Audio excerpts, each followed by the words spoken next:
Welcome to our channel. Motivate our soul. Please subscribe my channel. எல்லாருக்கும் என் அன்பான வணக்கம். Bharathi madam உணர்ச்சி பொங்க பேசியிருக்கிறார்கள். நான் எந்த வகையிலையும் காந்திஜியினுடைய சிந்தனையை குறைத்து சொல்வதற்காக நான் வரவில்லை. ஆனால் நம்ம ஊரில் கோட்சேக்கும் சிலை வைத்திருக்கிறார்கள்ன்ற உண்மையைத்தான் சொன்னேன். அதுவும் உண்மைதானம்மா. அதுக்கு எனக்கு இந்த பாடு. இதுக்கு தான் நான் உண்மையே சொல்றதில்லை.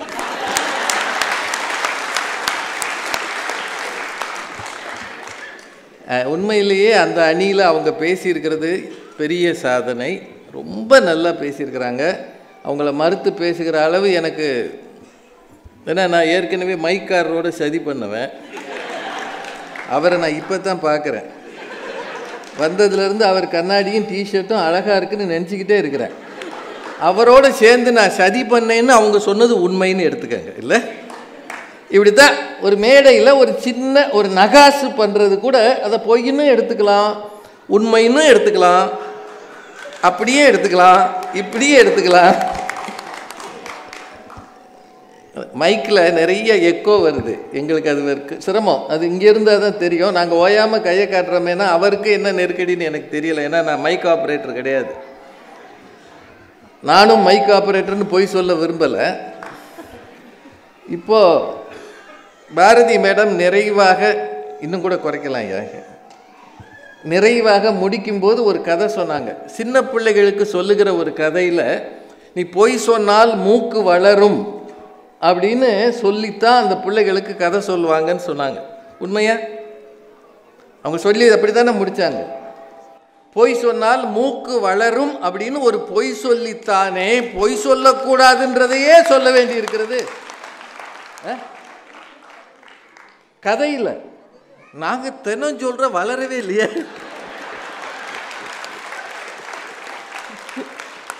நான் ஒரே ஒரு கேள்வி கேட்குறேன். கதையில் வளர்ந்துருக்கோம்.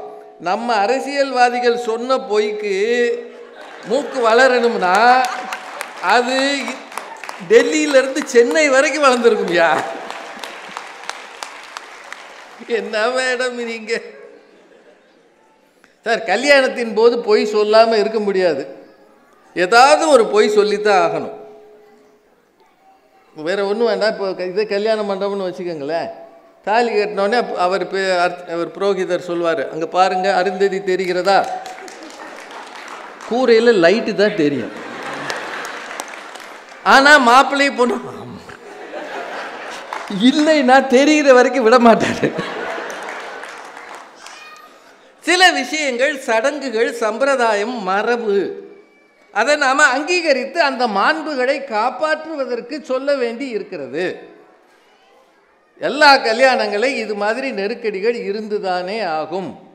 இது தெரியாமல் எங்களை சார் நாங்கள் 3 பேர் தெருவாக போய் நீங்கள் போய் சொல்லு, நீ போய் சொல்லு, நான் சொல்லி எடுத்துடுறோம், தலைப்பு கொடுத்துருக்குறீங்க, நாங்கள் இங்கே பேசுகிறோம். இப்போ என்னை அந்த அன்னைக்கு போட சொன்னால் அந்த புளிக்குழம்பு பார்ட்டி இருக்காரு, அவர் மாதிரி நான் பேச மாட்டேனா? நீங்கள் சொன்னதா சொன்னீங்க, வேற குழம்பு சொல்லப்படாதா ஐயா? புளிக்குழம்பு அது நல்லா இருக்குன்னு சொல்லி பாதி நாள் புளிக்குழம்பாக சாப்பிட்ருக்கிறார். என்ன கொடுமை! ஒவ்வொன்றும் ஒவ்வொரு வகை. அதில் அவங்க பாரதி மேடத்துக்கு ஒரே ஒரு ஆசை தான், ஏதோ ஒரு விளையாட்டை அங்கவை சங்கவைனாங்க. எனக்கு சல்வார் கமீஸ் போட்டு பார்க்கணுமா? நான் இதுக்கு வந்திருக்கவே கூடாது. இவ்வளவு வெப்பத்தில் ருவைஸ் வரைக்கும் இன்னைக்கு தான் பலன்னு ஒரு ப்ளூ கலர் சட்டை போட்டேன். இவ்வளோ காலம் இது மாதிரி போட்டதே இல்லையா?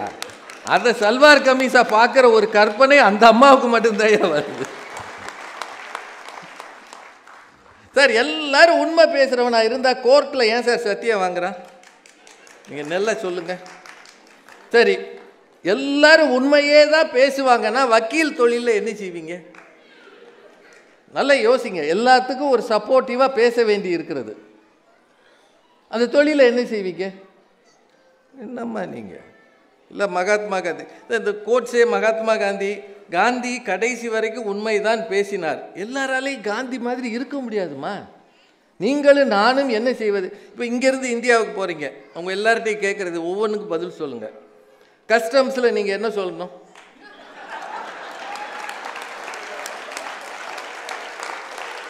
நாங்கள் மகாத்மா காந்தியின் வழிவந்தது.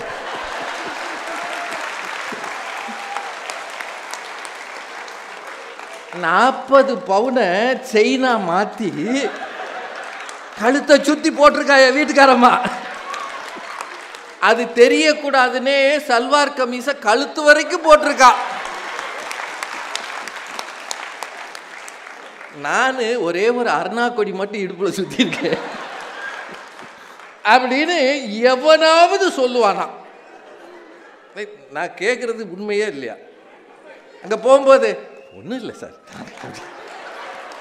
நானே வெயிலில் பாலைவனத்தில் அங்கனக்குள்ளே தான் அவங்க பேசுவாங்க. 50 டிகிரி சார், உங்களையெல்லாம் அங்கே அனுப்புனா நீங்கள் இருக்கவே மாட்டீங்க சார், நாங்கள் வந்துடுறோம் சார். அப்படித்தானமா தப்பிச்சு ஓட வேண்டியிருக்கு. உண்மையை சொன்னீங்களா? என்னைக்காவது சொன்னீங்களா?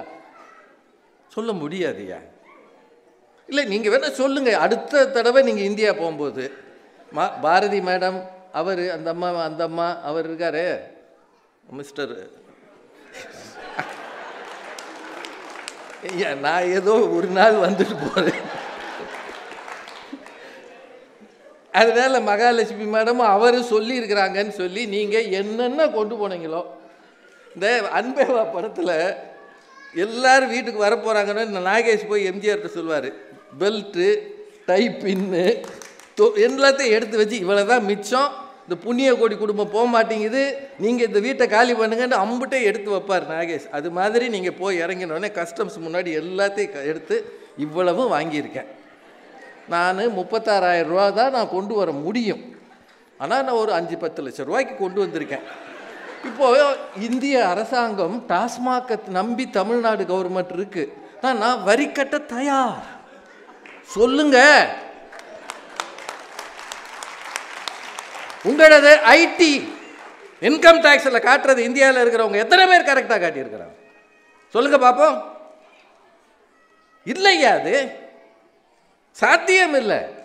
எல்லாரும் நல்லவர்களாக இருக்க வேண்டும் என்பது என்னுடைய ஆசையும் தான். எல்லாரும் உண்மை பேச வேண்டும் என்பது என்னுடைய ஆசையும் தான். எதிரே இருக்கிறவன் பொய் பேசும்போது பொய்யை பொய்யால் தான் நான் சமாளிக்க வேண்டி இருக்கிறது.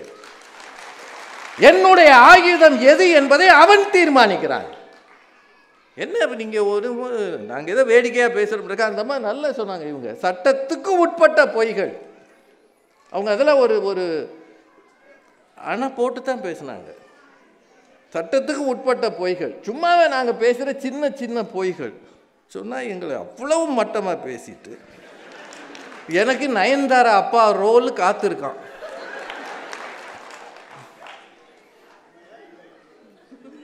அவருக்கு உண்மையா இல்லையா? நான் உண்மையாக இருந்தால் உங்களுக்கு என்ன சந்தோஷம், அது பொய்யா இருந்தால் என்ன வருத்தம்? நானே கவலைப்படலை. நயன்தாரா அப்பா அந்த மாதிரி இருக்கிற ரேஞ்ச் என்ன சார்? சினிமான்றதே பொய் தானுங்க. நல்லா சொல்லுங்க. இப்போ இந்த ஊரில் ஒரு தேட்டரில் காஞ்சனா 3 போகுது, அதில் திடீர்னு பார்த்தா பேயாக வருது, கோவை சார்லாம் செவத்தில் ஏறுது, பயலுக்கு ஆடுறான். அவன் பட்டிமன்றத்தில் கூட அவ்வளோ சந்தோஷமாக இருக்க மாட்டான். பட்டிமன்றத்தில் நம்ம பயல்களை கூப்பிடுங்க, காஞ்சனா 3 கூட்டு போங்க, அவன் முழுக்க சந்தோஷமாக இருக்கான், உறங்காமல் பார்க்குறான். இப்போ எது முக்கியம்? பட்டிமன்றம் முக்கியமா? பட்டிமன்றத்தில் அறிவு கருத்து வருகிறதா, காஞ்சனா 3ல் வருதா? அவனை பொறுத்தளவு அதுதால வருது. இப்போ அதை உண்மைன்னு ஒத்துக்குவீங்களா? என்னம்மா சினிமான்றதே போய் இந்த செவத்தில் ஒரு வெள்ளையாக இருக்குது, அதில் ஒன்று காட்டுறான், அங்கே எம்ஜிஆர் வர்றாரு, சிவாஜி வர்றாரு, அவங்க போய் பல வருஷம் ஆச்சு. வர்றாங்களா இல்லையா? நான் திரைப்படம் என்பதே ஒரு மாயை. அது போய் வாழ்க்கையே அப்படித்தான் இருக்குது. போய் சொல்லாத, அதை சொல்லாத. சரி, ரைட்டு. இன்னும் 1-2 இந்த இவங்க சொன்னது, இந்த அந்த பக்கம் இருக்கிறாங்களே மகாலட்சுமி அம்மா, தேங்கப்பா, அவர் முக்கியம். குணசேகரன் நல்ல மனிதர். அவர் அன்னைக்கு என்ன பேசுகிறோம்னு தெரியாமலே பேசிக்கிட்டு இருக்கும்போதே ஐயா வாய்ஸில் பேசினார். பார்த்தீங்களா? சொன்னீங்களே சார், மிமிக்ரி அவருக்கு ரொம்ப நல்லா வருது. அவர் வாய்ஸில் பேசிக்கிட்டு இருக்கும்போதே திடீர்னு எங்கள் வீட்டுக்கு வாங்க, அங்கே 2 பொண்ணு இருக்குன்னு ஐயா வாய்ஸில் பேசினார். அது அவர் வாய்ஸ் கிடையாது. மிமிக்ரின்றதே பொய்யான வாய்ஸு. ஏன் பேசினார்னா, ஒரு பொய்யான வாய்ஸில் பேசினா அது ஒரு கூட்டத்துக்கு சந்தோஷம் தரும் என்பதால் தானே ஒரு மிமிக்ரி பண்ணி பொய்யான வாய்ஸில் பேசி, ஆனால் நாங்கள் பொய் சொல்ல மாட்டோம்னு ஒரு கட்சி.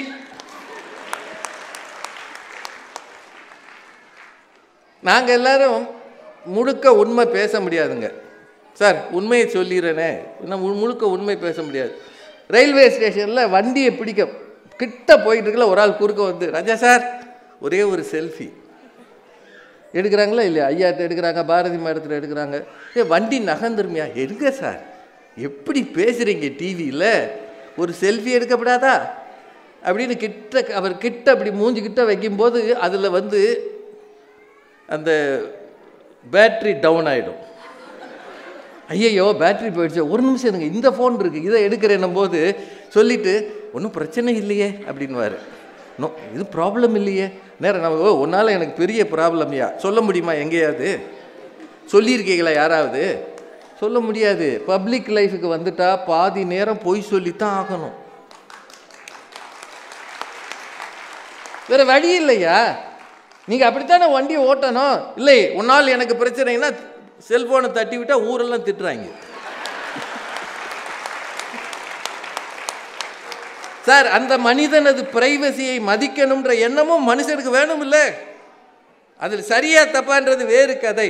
ஆனால் அதை அப்படியே செஞ்சோம்னா அது ஊரில் சண்டையாயிடுது. இப்போ எல்லாருக்கும் நெருக்கடி இருக்கிறது. உறவுகளுக்குள்ள சின்ன சின்ன பொய் சொல்லாமல் உங்களால் உறவுகளை நகர்த்த முடியாது. இப்போ நாங்கள் இந்தியாவில் இருக்கிறோம், இங்கே விட்டுருங்க, இங்கே யாரும் வரமாட்டான். அபுதாபியிலிருந்து அவன் வண்டி ஏறி ருவைஸ் வரங்குள்ள தண்ணி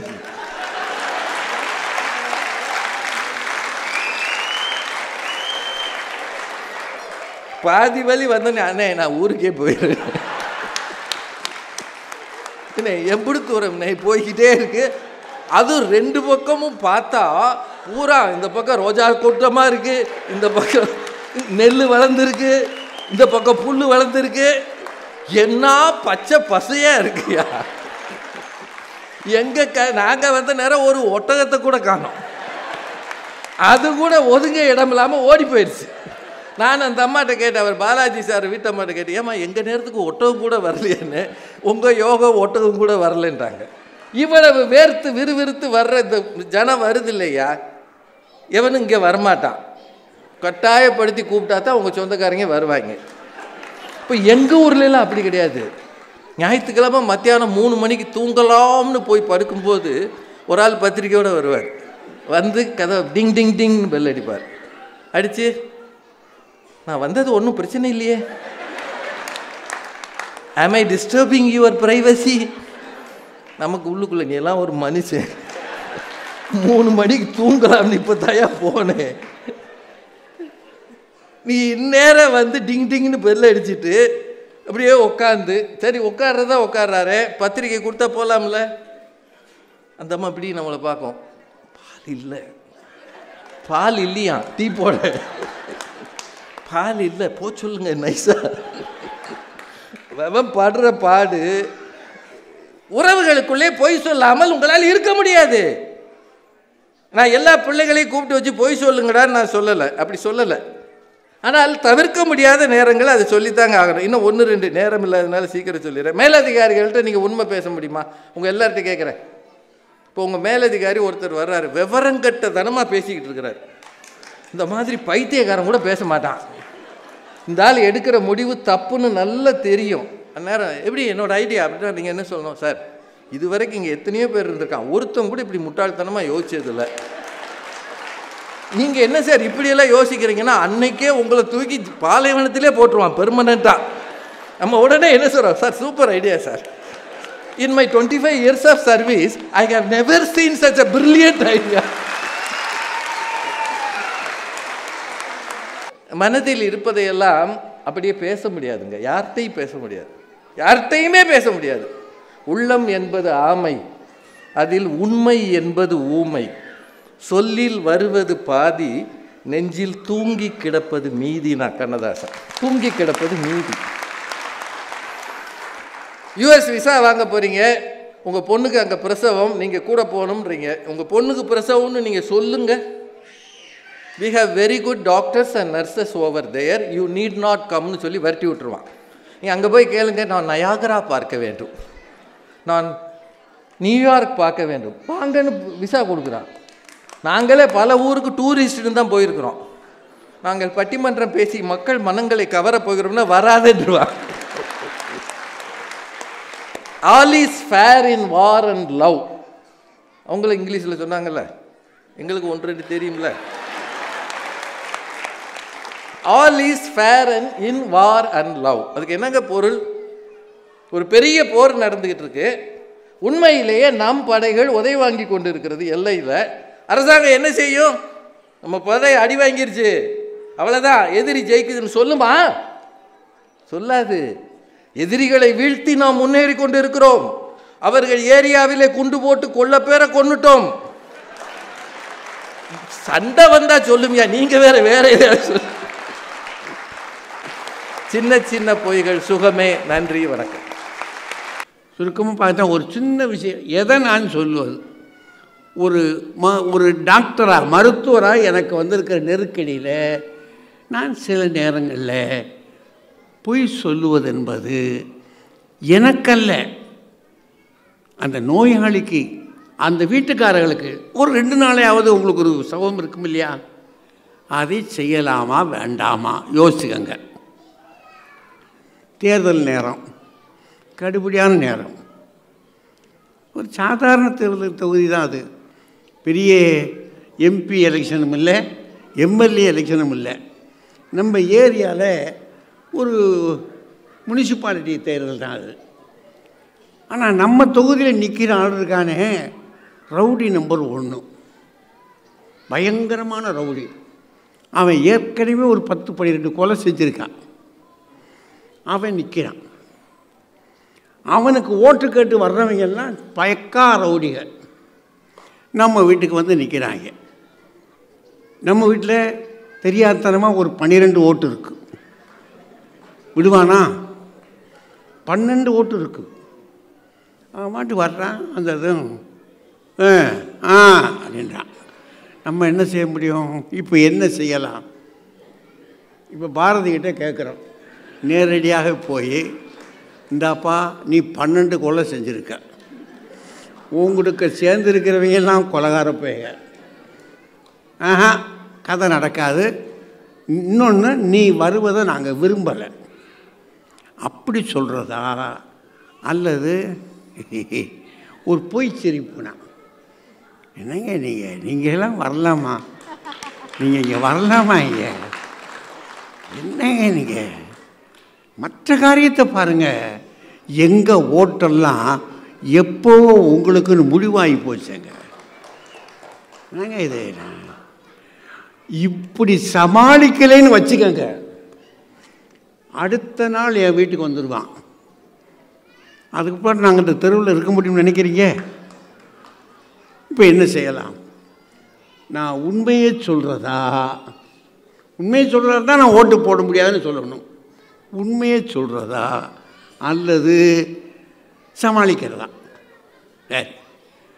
நம்ம வீட்டுக்கு ஒரு சொந்தக்காரர் வர்றாரு. 4 வீட்டுக்கு அப்பால் ஒரு பொண்ணு. அந்த பொண்ணு கொஞ்சம் அப்படி இப்படி தான், நல்ல பிள்ளை தான், ஆனால் கொஞ்சம் வாயாடி. நல்ல பிள்ளை தான், ஒன்றும் ஒரு நடக்கையில் கெட்ட பிள்ளை இல்லை, கொஞ்சம் துணுக்குத்தனமாக வாயாக பேசும். நமக்கு சொந்தக்காரங்க வர்றாங்க. அந்த பையன் எப்படி பையனா, ரொம்ப அமைதியான ஆள், நமக்கு நல்லா தெரியும்.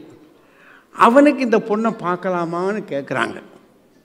இப்போது நம்ம மனசு என்ன சொல்லுது? அட பாவி, இந்த கெட்டு போகணடா, அவன் இருக்கிறதே சாமியாராக இருக்கான், இவ போய் சேர்ந்தானா அவன் சுத்த சாமியாராக ஆயிடுவாங்கடா, தெரியுது நமக்கு. நம்ம என்ன சொல்ல போகிறவன்? இந்த பொண்ணை நான் பார்த்தது இல்லையே. ஏம்மா வீட்டில் மனைவி காக்குறான், ஏம்மா நீ பார்த்துருக்க? நான் எங்கே இந்த வீட்டில் இருக்கேன், இவ தான் கிட்டக்கிட்டன்னு தெரியவா, ஏய் நீ பார்த்துருக்கியாடா அப்படின்றான். அந்தம்மா நம்ம ஆள் ரொம்ப வெடிப்பான ஆள், அது டப்பாருன்னு சொல்லுது. அந்த பக்கமே நான் போகிறதில்லை, நமக்கு என்ன கடந்த பக்கம்தான். அந்த பொண்ணு போகிற நேரம் நான் சமையல் இருப்பேன், நான் என்னத்தை பார்த்தேன், யாரை பார்த்தேன், அவளை விட்டு அதிகமாக வரமாட்டாங்க இந்த பக்கம். முழுக்க பொய். அல்லது இப்போ நேரடியாக சொல்கிறது, எப்பா உன் மகன் ஊமை பையன் பேச மாட்டான், இந்த பொண்ணும் வாயை திறந்துச்சுன்னா 8 வீட்டுக்கு கேட்கும், உனக்கு பிரியம்னா பாரு. அப்படி சொல்கிறதா எப்படி சொல்கிறது? அல்லது ரொம்ப அமைதியாக ஒரு வரியாக பார்த்து, நான் பார்க்கலப்பா எனக்கு தெரியாதே, கொஞ்சம் நல்லா பார்த்துக்கங்க, இன்னும் 4 பேரை கேளுங்க, எனக்கு தெரியலையா, தெரிஞ்சுட்டு தான் நம்ம பிள்ளைக்கு சொல்கிறதுக்கு என்ன, நல்ல இடமா பார்த்து பாருங்கள. அப்படித்தான் பேசணுமே தவிர இப்போ இந்த சமாளிப்புகள் வேண்டி இருக்கா இல்லையா? இப்போ நான் பேசுகிறதுலாம் ஒரு பொய்மை இருக்குல்ல, இந்த பக்கம் வருவோமே. இன்னும் கூட சொன்னால் ஒரு பெரிய வரலாறு சொல்கிறாங்க. என்னென்னா, அப்பங்காரன் குடிகாரன், நல்ல குடிகாரன். அவன் குடிக்கிறது மட்டும் இல்லை, மகனை போய் டாஸ்மாகில் வாங்கிட்டு வாடான்றான். அவன் மகன் எத்தனை நாளைக்கு வாங்கி தருவான்? எல்லாம் கேட்குறாங்க, ஏடா உங்கள் அப்பனும் குடிகாரன், நீயுமே அப்படி வாங்கி கொடுக்குற அப்படின்னு எல்லாம் கேட்குறான். அம்மா கஷ்டப்படுறா. மகன் ஒரு நாள் பார்த்தான், அவனுக்கு ஆத்திரம், கடுமையான ஆத்திரம். இவனை நேரடியாக போனால் சண்டை போடுவான், அடிப்பான். அதனால் பையன் என்ன செஞ்சிட்டான், அதை டாஸ்மாகில் வாங்காதபடி புளிச்ச தண்ணியை ஊற்றி அதை கொடுத்துட்டான். அப்போ குடித்தான். அது முதல் இது பார்த்ததுலேயே தெரிஞ்சு போச்சு அவனுக்கு. மகன் இப்படி திரும்பி பார்த்ததும் பக்கத்தில் இடந்த அருவாள் எடுத்தான். அருவாள் எடுத்துட்டு விரட்டுக்கு ஓடியாரான். இந்த பையன் ஓடி ஓடி வந்து கடைசியில் என் வீட்டுக்கு வர்றான். என் வீட்டுக்குள்ளே வந்து ஒளிஞ்சினான். ஐயா என்னை கொல்ல வர்றான் எங்கள் அப்பா அப்படின்னா. நான் வெளியே வந்தேன். இன்னும் பையனை உள்ளே உட்கார சொல்லிட்டேன். வெளியே வந்து அவங்க அப்பா அங்கேருந்து வந்தான். அவன் பார்த்து, ஐயா தமிழையா என் மகன்கிட்ட வந்தானா இப்படின்னு கேட்குறான். இப்போ நான் வந்தான், இங்கே தான் இருக்கேன், அவனை பிடிச்சி வச்சுருக்கேன் அப்படின்னு சொல்கிறேன்னு வைங்க. அவன் கையில் இருக்க அருவா இருக்கு பாருங்க, குடி போதையில் வெட்டி விடுவான். ஏற்கனவே கொஞ்சம் குடிச்சிருந்துருக்கான், இப்போ இறங்கின போதையிலே வெட்டி விடுவான். ஒரு காயத்தை கூட உண்டாக்கிடுவான். இப்போ வெட்டிடுவான் அவனை. ஒரு 2 மணி நேரம் கழித்து என்னையே தேடி வருவான். எதுக்கு? அட சண்டாட பாவி, நான் தான் குடிகாரப்பைய புத்தி இல்லாமல் என் பிள்ளையை வெட்டிவிட்டேன். சண்டாட பாவி, நீ தமிழ் வாத்தியான் படித்தவே, நீ என் பிள்ளைய மறைச்சிருக்கக்கூடாதாரா அப்படின்னு கேட்டு வந்தான்னா நான் என்ன செய்ய? அப்படின்னா என்ன செய்யலாம் யோசித்து பாருங்கள். நிச்சயமாக சில சந்தர்ப்பங்களில் போய் பேச வேண்டிய அவசியம் இருக்குது. அதை எங்கே கொண்டு போய் காட்டினா, திருவள்ளுவன் முதல்ல இதான் எங்கே கொண்டு வர்றாரு அப்படின்னா, ஊடல் இருக்குது பாருங்கள். ஊடல்னு நம்ம வீடுகளில் ஆணுக்கும் பெண்ணுக்கும் ஊடல்னு ஒன்று இருக்குது. அதுக்கு ஊடலுக்கே பேர் என்னென்னா பொய்க்கோபம் தான். அதுக்கு பேரை பொய்க்கோபம். அது என்ன சொல்கிறாரு திருவள்ளுவர்? அது இவர் வேறு ஒன்றும் இல்லை வச்சுக்கலாம், அதை விளக்கிக்கிடுவோம். பொய்க்கோபத்தை எப்படின்னு விளக்கிடுவோம். அந்த மனுஷன் ஒரு 2-3 நாளாக வீட்டுக்கு ஒழுங்காக வரல. இவன் ஃபோன் பண்ணியிருக்கிறான். இப்போ நான் செல்லுலாம் வந்துருச்சுல, ஃபோன் பண்ணுறான். எங்கே இருக்கேன்னா ஆஃபீஸில் கடுமையான வேலை, என்னை போட்டு கொல்றாங்க, நான் அந்த வேலையை முடிச்சுட்டு தான் வர முடியும்னா. உள்ளபடியே இல்லை, இவன் சீட்டு கச்சேரியில் இருக்கான். இவன் இருந்தது சீட்டு கச்சேரியில். ராத்திரி பகலாக விளையாடிக்கிட்டு இருந்தவன் ஒரு பொய்யை சொல்லி விட்டுட்டான். இந்த நேரத்துக்குள்ள அடுத்த நாள் இவன் 2 நாளாக வரக்கானான். 2வது நாள் இவன் கூட வேலை பார்க்குற ஆள் வீட்டுக்கு வந்து, என்னாச்சு இல்லையா அப்படின்னா, அவர் ஆஃபீஸ் வேலையில் இருக்காருண்ணா. அவன் கிறுக்கன், அவன் பாட்டுக்கிட்டு ஆஃபீஸ் வேலையா? எனக்கு தெரியாமல் ஆஃபீஸ் வேலை எப்படி வந்துச்சு? நேற்று சாயங்காலம் தான் நானும் அவருமா வந்தோம். அவர் இந்த கச்சேரிக்கு போகிறோம்னாரு, ஒருவேளை சீட்டு கச்சேரிக்கு போயிருப்பாரோ, அவுத்து விட்டுட்டான். இப்போ என்ன செய்வீங்க? பொய், நம்ம சொன்ன பொய் தெரிஞ்சு போச்சு. இப்போ அந்த பொண்ணுக்கு கோபம் வருமா வராதா? அவளுக்கு தெரியும் நம்ம என்ன கோபிச்சாலும் கூட, கோபிச்சாலும் இந்த கிறுக்கு போய் இந்த விளையாட்டை வச்சுக்கிட்டான். அப்போ அவன் வர்றபோது இவன் கொஞ்சம் ஊடல் காட்டுறான், பொய்யாக கோபம் காட்டுறான்.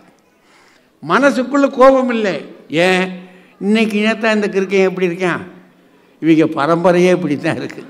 அவன் மனசுக்குள்ளே பேசுகிறவங்க பரம்பரையே இப்படி தான் இருக்கேன். என்னைக்கு அடுப்புக்குள்ளே விறக வச்சாச்சோ எரிஞ்சு தான் ஆகணும் இந்த கிறுக்கனை, பார்ப்போம் அப்படின்னு அவனை சமாளிக்க பார்க்குறான். சமாளிப்பதற்காக அவன் பயன்படுத்துகிறது ஒரு ஊடல் கோபம், ஒரு பொய்யான கோபம். பொய்க்காய்தி, பொய்யாக காய்கிறாய். திருவள்ளுவரே சொல்கிறார், பொய்யாக காய்கிறாய்ன்னு. அப்படின்னா என்ன கருதுகிறாங்க பெரியவங்க? உண்மைதான் பேச வேண்டும் என்று சொன்ன பெரியவர்களே, அடே ஒரு பொய்யை சொல்லுவதால் நன்மை விளையும் என்றால், ஒரு பொய்யை சொல்கிறதுனால உனக்கோ ஊருக்கோ உன் குடும்பத்துக்கோ நன்மை விளையும் என்றால், அதான் அங்கே அதை தான் முக்கியமாக எடுத்துக்கிடணும். அப்போது சின்ன பொய்யை சொல்லலாம் அப்படின்னு நினைக்கிறாங்க. ஒரு 2 ஊருக்கு பகை இருக்க வச்சுக்கோங்க, 2 ஊரையும் ஒற்றுமையாக்குவதற்காக பொய் சொல்லலாமா அப்படின்னா சொல்லலாம்ன்றாங்க. 2 ஊர் அது கடும் பகையில் இருக்கு. அந்த பகையை தீர்த்து வைப்பதற்கு பொய் சொல்லலாமா என்றால் பெரியவர்கள் இதையும் சொல்லியிருக்கிறார்கள். அப்படின்னா விவரம் தெரிந்தவர்கள், நன்கு வளர்ந்தவர்கள், நான் சொல்லுகிற பொய்யினால் எனக்கல்ல, என்னை விட என் சமூகத்திற்கு, என் நாட்டிற்கு நன்மை விளையும் என்றால் பொய் சொல்லலாம்.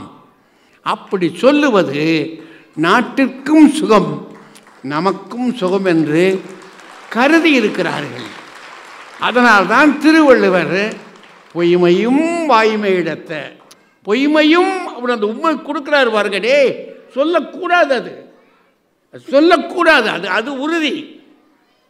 ஆனால் அந்த பொய்யும் கூட வாய்மை, உண்மை சொல்ல வேண்டிய இடத்தில் அதை சொல்லலாம். ஏனென்றால் பொறைதீர்ந்த நன்மை பயக்கும் அனில், குற்றமற்ற நன்மையை அது விளைவிக்கும் என்று சொன்னால் நீ பொய்யும் சொல்லலாம் என்று பெரியவர்கள் சொல்லியிருக்கக்கூடிய இந்த வார்த்தையை பார்க்கிற பொழுது, அதை கிருஷ்ண பரமாத்மா பொய் சொல்லுகிற இந்த விஷயத்தை துணிஞ்சு சொல்ல வைத்திருக்கின்ற அந்த காரியத்தையும் பார்க்கிற பொழுது எனக்கென்னவோ ராமானுஜ பெரியானுடைய விஷயத்தில் அது தவறு என்று தெரியுது. பொய்யின் கூட இல்லை, தவறுன்னு தெரியுது அவருக்கு. சொல்லலாமா சொல்லக்கூடாதா? சொல்லக்கூடாது. அதான் உனக்குத்தான், உனக்கு நன்மை தராதுன்னு சொல்லிட்டார் இல்லையா? சொல்லக்கூடாது என்று சொன்ன பிற்பாடு வாக்கு அதுதான் செய்வது, அப்புறம் தப்பு பொய். ஆனால் மீறி சொன்னார் என்று சொன்னால் அது எத்தனையாக இந்த மையத்திற்கு நன்மை தந்திருக்கிறது, எத்தனை பெரிய விஷயம் அது. அதனால் பெரியோர்களே, பொய் சொல்லக்கூடாது தான்.